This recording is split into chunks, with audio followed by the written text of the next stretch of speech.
Great estate owner Ramakrishna Babu. చూసావా నిన్ను నా కాళ్ళ దగ్గరికి ఎలా రప్పించుకున్నాను? నేను లోపలికి వచ్చే ముందు నీ కుక్కల అరుపులు వినిపించాయి, ఇప్పుడు నీ అరుపులు వినిపిస్తున్నాయి. నన్ను కుక్కలతో పోలుస్తావా? నేను అందరిలాంటి వాణ్ణి కాదు. ఈ లంకా ఈశ్వరరావు కనుసైగ చేశాడంటే ఘింకరించే ఏనుగు కూడా మోకరిల్లాలి. నేను సింహాన్ని. ఆ ఏనుగులు నన్ను చూస్తే తోకలు ముడుస్తాయి. నువ్వు సింహానివి కనుకే నీ చెల్లెల్ని మోసం చేసిన ఈ గుంట నక్కకి నేను ఆశ్రయం ఇచ్చాను. మర్యాదగా వాడిని నాకు అప్పచెప్పు. దేనికి? వీడికి నీ చెల్లెల్నిచ్చి పెళ్లి చేస్తావా? అవును. వీడు నీ చెల్లెలి మెళ్ళలో 3 ముళ్ళు వేయాలంటే నేను పెట్టబోయే 3 షరతులు నువ్వు ఒప్పుకోవాలి. 1, భానుప్రకాష్ని తిరిగి ఉద్యోగంలోకి తీసుకోవాలి. ఐసి. 2, నా ట్రాన్స్పోర్ట్ కాంట్రాక్ట్ నాకు తిరిగి ఇచ్చేయాలి. ఐసి. నష్టపరిచిన గంజాయి తాలూకా మొత్తం డబ్బు నాకు చెల్లించాలి. ఐసి. నేను ఇంత సీరియస్ గా చెప్తుంటే నువ్వు ఐసి ఐసి అని సింపుల్ గా తీసేస్తావేంటి? ఆఖరి దాకా ఎగర్నిచ్చి అప్పడంలో తొక్కేయడం నాకు అలవాటులే. ఇదిగో చూడు, నువ్వు పెట్టిన 3 షరతులకి అంగీకరించకుండానే నా చెల్లెలి మెడలో భానోజీ చేత 3 ముళ్ళు వేయిస్తాను. నేను భానోజీని పంపిస్తేగా? నువ్వే పంపించేటట్టు చేస్తానుగా. ఛాలెంజా? Double challenge. Double challenge. బాబు ఏంటి లేటు? పెళ్లి కొడుకు ఇచ్చిన మాట తప్పి సమయానికి రాడేమోనని డౌట్. డౌటా? సింహాద్రి ఒక అమ్మాయిని పెళ్లి చేసుకుంటానని ఒప్పుకుని మోసం చేసి ఆ తర్వాత పెళ్లి చేసుకున్న పెళ్లి కొడుకుని మీలో అయితే ఏం చేస్తారు?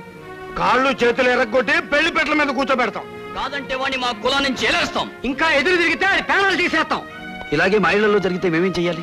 మేమేం చెప్తాం జనబాబు, మీరు పెద్దోళ్ళు గొప్పోళ్ళు. సింహాద్రి పెద్దోళ్ళకో నీతి, చిన్నోళ్ళకో నీతి ఉండదు. మనమంతా ఒక్కటే, జాతి మొత్తానికి నీతి ఒక్కటే. ఇప్పుడు పెళ్లి కొడుకు ఎందుకు రాలేదో తెలుసా? లంకా ఈశ్వరరావు అతన్ని నిర్బంధంలో ఉంచాడు కనుక. ఎన్నారు కదరా చిన్నబాబు చెప్పింది. మనకు అండగా ఉన్న బాబు కట్టం వచ్చినప్పుడు సూత్తా ఊరుకునే కంటే సావటం మేలురా. పదండి బాబు, మేము వెనకాల ఉన్నాం. అది ఎట్టా చూస్తాం. పదండ్రా.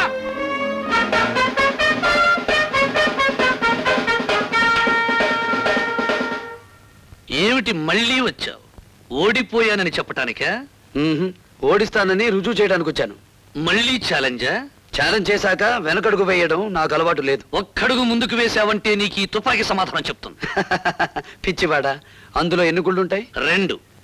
1 గురి తప్పిన రెండోది చాలుగా నీ గుండెను చీల్చడానికి. అలాగా?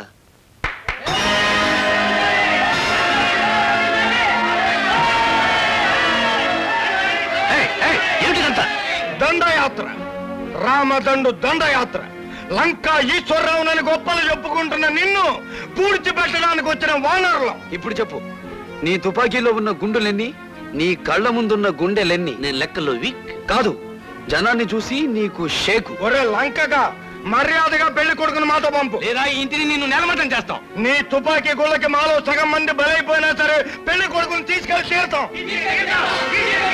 ఆగండి. లంక, ముహూర్తం 8:45 నిమిషాలకు. ఇంకా 5 నిమిషాలే టైం ఉంది. ఈలోగా భానుజీని పంపితే నా చెల్లెలు పెళ్లి నా చేతుల మీదుగా జరుగుతుంది. లేకపోతే ఇక్కడ ఈ రామదండు చేతుల మీదుగా నీ కర్మకాండ జరుగుతుంది. వస్తా.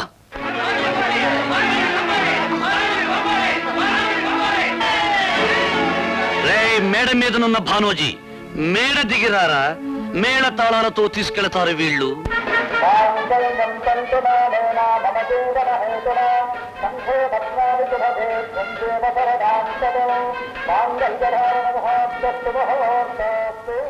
సోదరులారా, ఈ రోజు ప్రాణాలకు తెగించి మీరు నాకు చేసిన సాయాన్ని నేను జన్మ జన్మలకు మర్చిపోలేను. ఈ శుభ సందర్భంలో నేను ఒక నిర్ణయం తీసుకున్నాను. ఈ రోజు నుంచి నా టీ ఫ్యాక్టరీని, దానికి సంబంధించిన ఎస్టేట్ ని మీ అందరి పరం చేస్తున్నాను. ఉమ్మడి ఆస్తిగా ప్రకటిస్తున్నాను. రామకృష్ణ బాబు, రామకృష్ణ బాబు.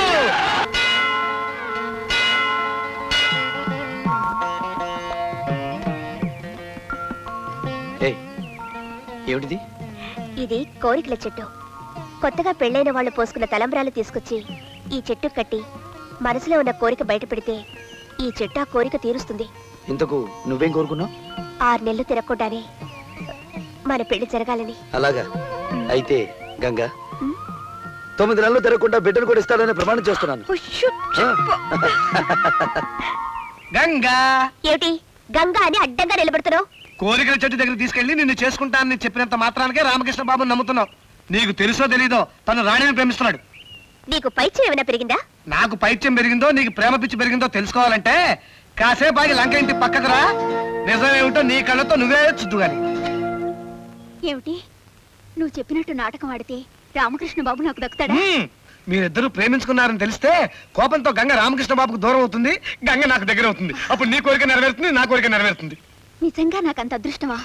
నీకేం తక్కువ, రంభలా ఉంటావు. ప్లీజ్ ప్లీజ్ అని ఒక్కసారి రామకృష్ణ బాబు వెంటబడు, తన మనసు నీకు లీజ్కి ఇచ్చేస్తాడు. అమ్మా తల్లి, ప్లీజ్ ప్లీజ్ అని కావాల్సింది నన్ను కాదు తల్లి, రామకృష్ణ బాబుని. వదలమ్మా, రామకృష్ణ బాబు మీద నాకు మనసు విరిగిపోవాలని అబద్ధం చెప్తావా?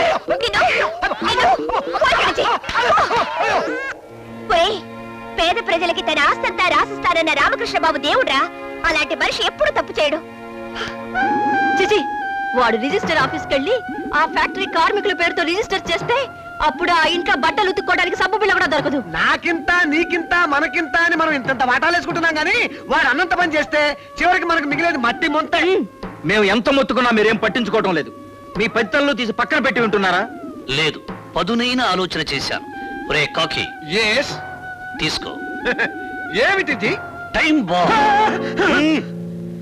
రేపు రామకృష్ణ బాబు పట్టణానికి కారులో బయలుదేరే ముందు ఈ టైం బాంబుని ఇంజన్ లో పెట్టి బయలుదేరిన గంటలో వాడు మంటల్లో మాడి మసైపోతాడు. ఆ దృశ్యాన్ని చూసి మనం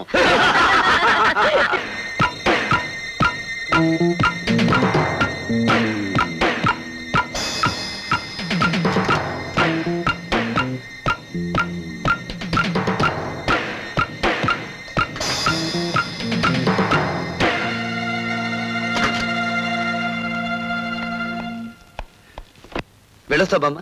క్షేమంగా వెళ్ళరా బాబు. నువ్వు చేస్తున్న ఈ పనికి కలియుగంలో శ్రీరామచంద్రుడిలా కీర్తి గడిస్తావు. వెళ్ళరా నాన్న.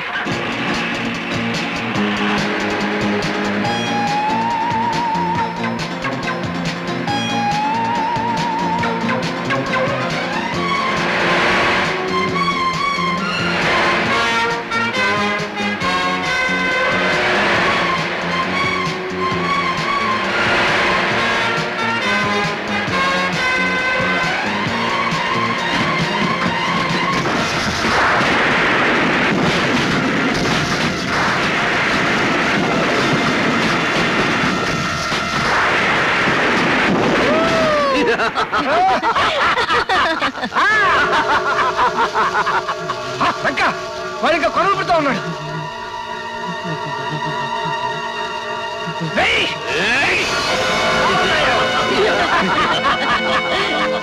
చిత్రాంగి, రామకృష్ణ బాబు విచిత్రంగా చచ్చిపోయాడు. ఈ దేశంలో శవాన్ని చూపించి అడుక్కు తింటారు, కానీ మనం ఈ శవాన్ని ప్రజలకు చూపించి ఆస్తిని పంచుకుందాం. అక్కడ రామకృష్ణ బాబు ఆత్మ విశ్రాంతి తీసుకుంటుంది. ఆస్తి రాసిస్తాన్ని ప్రమాణం చేసి ఈ రామకృష్ణ బాబు పైలోకాలకి ఇలా ప్రయాణం చేసి వెళ్ళిపోవడం పేదలకు తీరని లోటు, బీదలకు మిక్కిలి చేటు, నాకు ఎనలేని దుఃఖం. అన్నయ్య విదేశాల్లోనే ఉంటే ఈ దుర్మార్గం జరిగి ఉండేది కాదు. Sir, I salute sir. పేదవాళ్ల కోసం ప్రాణాలు పోగొట్టుకున్న మీకు ఐ సెల్యూట్ సార్.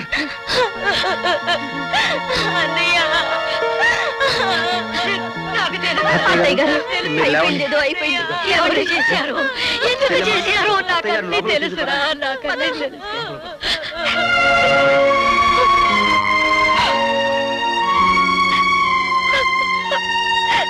నువ్వు సత్యం కాదు. సత్యమైతే నా చిన్నబాబు నాకు దూరం చేయవు. చేయలేవు.